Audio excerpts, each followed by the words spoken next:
For those of you planning to bring your parents to the UK for your graduation, this is the perfect time to apply. The sad thing is that on UKVI website, there's no specific requirement for you to include in your application to get a visitor visa. So it's a bit dodgy. You're not sure, do you put this in your application? You're scared not to get a rejection. Oh, you guys, I've got you covered in this video. So in this video, I'm going to be telling you the requirements you need to apply for a visitor visa. I'm going to be sharing who can apply, who cannot apply. I'm also going to be sharing with you how to avoid rejection, because I applied for 3 people and 1 got rejected. So I'm going to be sharing my experience and what I learned from the whole process. I hope this video is going to help you. Let's get straight into this video. 1, 2, 3, go!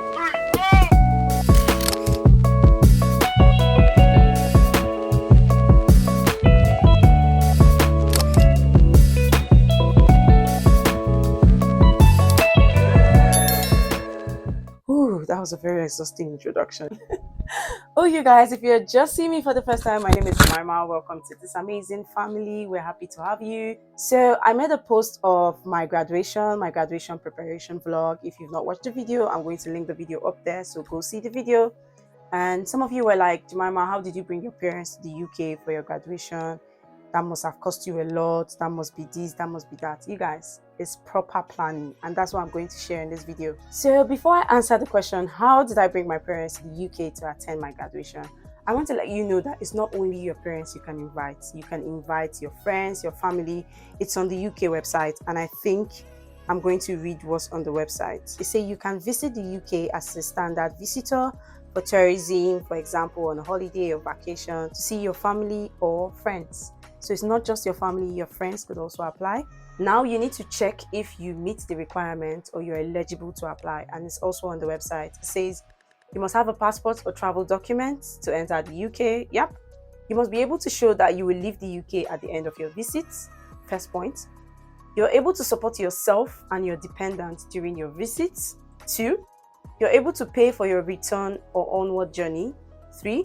You will not leave the UK for extended periods. That's, you must leave when you are supposed to leave, because the visa is for 6 months. It's somewhere up there, so it's for 6 months. That's the period you could get the visa.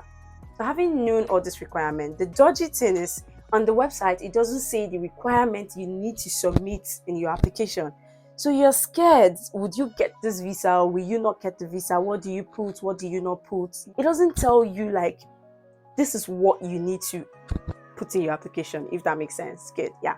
So that's that. So I'll just go straight. So the first thing I did was I looked at the time they usually do graduation. So I looked at 3 years before.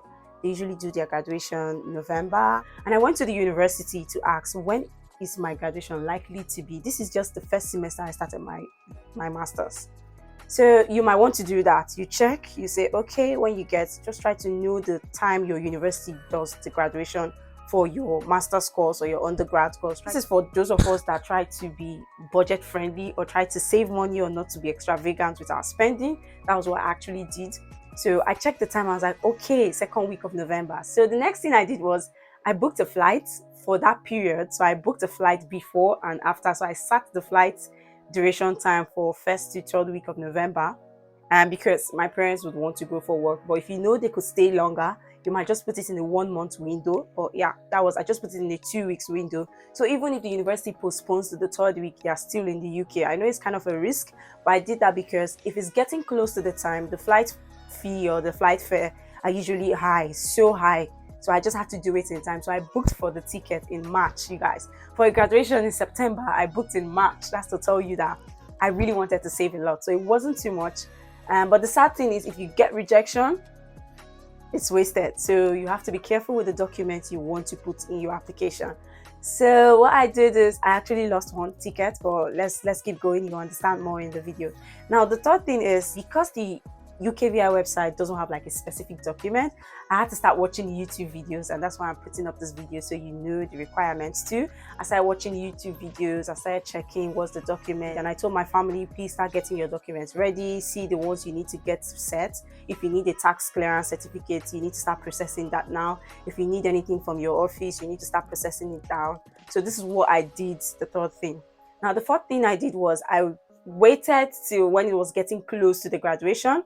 Your university should send you that you are eligible to graduate or whatever. You need to apply for graduation. So that period, I requested the letter from my university that I want to invite my parents.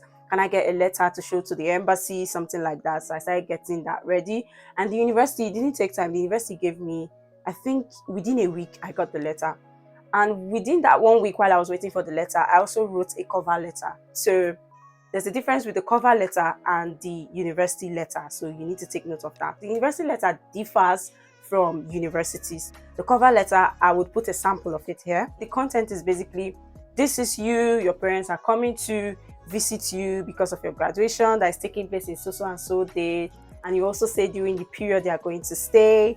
And yeah, that's basically what they want you to put.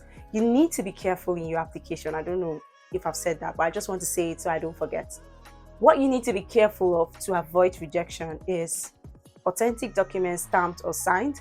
The second thing is make sure you're giving them accurate dates and make sure it's tallying. Don't be scared that if you want to stay more than 2 weeks or a month, don't start looking for something from somewhere else to say this is why you need to stay more than 1 week or 1 month. Just put your application down. The visitor visa is for 6 months, so they're going to give you 6 months, except they see any fishy thing in your application. You get that? So just don't be scared. Don't add plenty things that this is what you're coming to do in the UK, or say you want to add that you're coming for a conference or you're coming for a church program. Don't put all of that. Just put the graduation purpose and you're going to get the visa. You get? Another thing you want to avoid is make sure you give them strong reason why you go back to Nigeria or why you go back to your country, South Africa, why you go back to India, why you go back to Zimbabwe, why you go back to Uganda. Make sure you tell them why you would go back. And that's going to be evidence from the tie you have with your country, like a community tie, maybe your land document papers. That was what I did in the application. So make sure you give them strong evidence that you're going to come back. If you're a student, this is where I made a mistake. For my family that is a student, if you're a student, make sure you put a letter from the university saying this is so person, he's a student, he needs to come back to the university to finish his program or come back. You know that this person is trustworthy, something like to vouch for this person. So you need that from your university to attach to let the UKVI know that this person is really a student and this person is going to come back. The fourth thing that you might want to do so you don't get rejected is what you want to do is make sure the amount that you're going to put in the application, because there's somewhere in the application that will say what is the estimated amount you will be spending during your trip. Make sure you make it realistic. Yeah, realistic. I'm going to do a video on the step-by-step process. So if you, maybe when I finish editing the video, I'm going to put the video up there. So I'm going to put a video on like the step-by-step process, how you need to navigate around the UKVI website and how you need to apply. So if you're going to spend so you're going to spend 2 weeks, make sure you put a reasonable amount that doesn't exceed the kind of salary you receive in your country. So if your salary in your country is say 2 million a year, make sure what you're going to spend within that period doesn't exceed 2 million. And if somebody is going to be depending on you, make sure after spending that money, you still have excess of your salary to take care of the people that are dependent on you.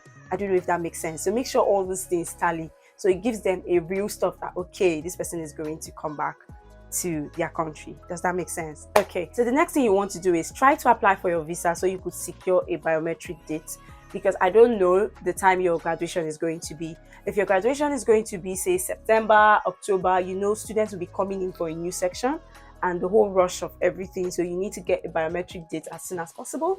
If your graduation is in January, note that you need to also get a date so that it doesn't clash with people coming to the UK for their studies.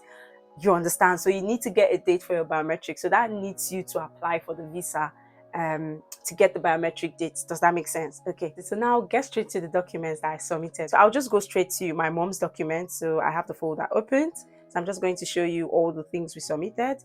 So the first thing we submitted is accommodation, like my tenancy agreement, because your parents is coming to live with you. But if they're going to stay in a hotel, you need to show the booking for the hotel. The next thing I submitted was all my mom's bank statements. So all her bank statements. You know, if it was the student visa, there's a particular limit of the amount you need to have in your account. So I submitted all her bank statement because she's funding for herself. But if you're the one that, like, you're the person that your parents or your friend is going to be living on, you have to submit your own bank statement. But there wasn't any need for me to submit because my mom is going to be responsible for her staying in the UK. My dad was responsible for his staying in the UK. So we put all his bank statement, all the accounts, and we kept the money for about 28 days because we were scared since they didn't put any specific thing on the website. So we just left it there for 28 days, and yeah, so we put a bank statement of 3 months. Yes, that was the second one. The third thing we did was she submitted all her shares. I just told her to just bring everything that shows you're financially capable. So all the shares was there. And the other thing I put was evidence of employment. It was my own evidence because they are going to be staying with me in my accommodation. I need to show I can pay for the accommodation. This is where I work, and it gives me, because you know your student visa is going to expire 2 months after your graduation, you get. So I was kind of scared, like if my student visa is expiring 2 months and the visa is going to be for 6 months, will they still give them 6 months when my job is going to be ending in so month? So I needed to show them that my job continued throughout, like even after my graduation, if that makes sense. So I put my own evidence of employment so that it shows that I'm going to be staying in the UK for a longer period, and it gives them the opportunity to get more time. I don't know if it was a reason, but I just did it. I don't know if it makes sense. Okay, so the next thing was employment approval of leave to travel. Okay, this was my mom's approval for leave. So the next thing we submitted was letter of introduction from workplace. Okay, so this letter of introduction was separate from her leave that they approved. So get it, she got employment contracts, she got leave that they approved her leave for so period, and then she got a letter of introduction from the office that says this is our staff, she's responsible, like a statement to show that this person is a responsible person and this person is going to come back. So it's quite different from showing that you got an approval for the leave, you get. So that's a different one. Approval that she have gotten leave is different from introduction from your office saying this is our staff, this person is responsible, and that. And it's also different from your contracts, if that makes sense. Yeah, the three of them, we submitted it. And then we've got family photos because we need to show that this is really my mom, this is my father, this is who this person is. So I put evidence of that we are family. So it was photos. I put like photos of 10 years ago, photos of 5 years ago, photos of 3 years. I was just putting a sequence so you see that this is us, if that makes sense. Good.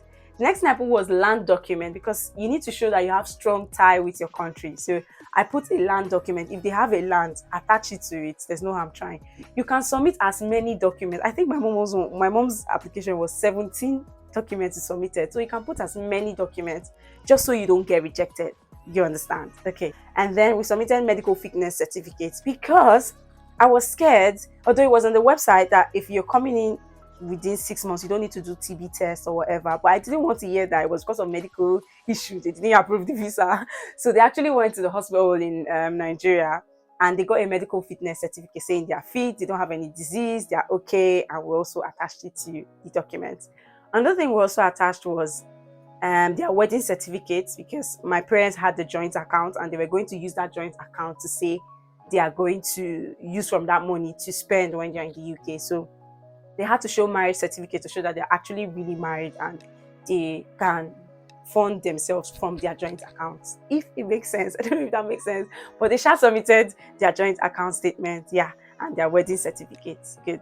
Another thing is their passport. So you have to take a photo of the passport because you're going to upload that during the, I think I should, after now, I should just put like a rundown of how the website looks like, because on the website you have to put all this under different sections. I promise to do that video. Make sure you go and watch the video after this video. So they have like different sections where you put all these things under different sections, if that makes sense. Good.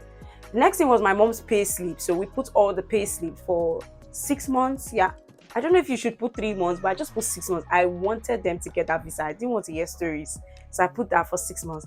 And then I put my own cover letter that this is me, my parents are coming to stay with me for so period, and they're going to be staying in my house, they're going to be responsible for their living, and they're going to stay for so period, they're going to go back so period. So this is me, and I signed it from me.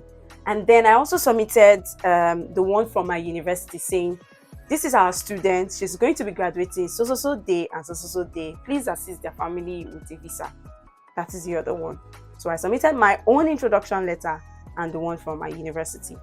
And another one I submitted was their round trip. So because I booked the tickets far behind, so I put the round trip. Don't put only the tickets to go, like a single trip. No, put a round trip ticket. You're going to get the visa. And the next one was the tax certificate from my parents. So they submitted the tax certificate to show that, yeah, they have good tie with their community. And then the application form itself. This is what we uploaded to the biometric center, to the VLS application center. So we put the application itself, we put our passport, we put all these documents. I hope this answers your question.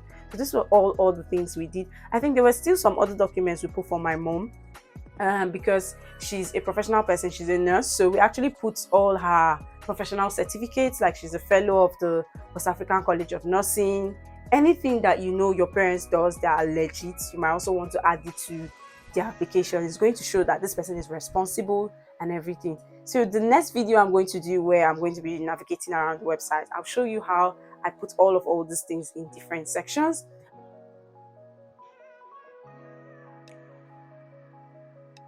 So that brings me to the end of this video. You guys, I love talking. That brings me to the end of this video. I hope this video was helpful. Make sure you subscribe to this channel, like this video, and share this video to your friends. Yeah, see you. Bye.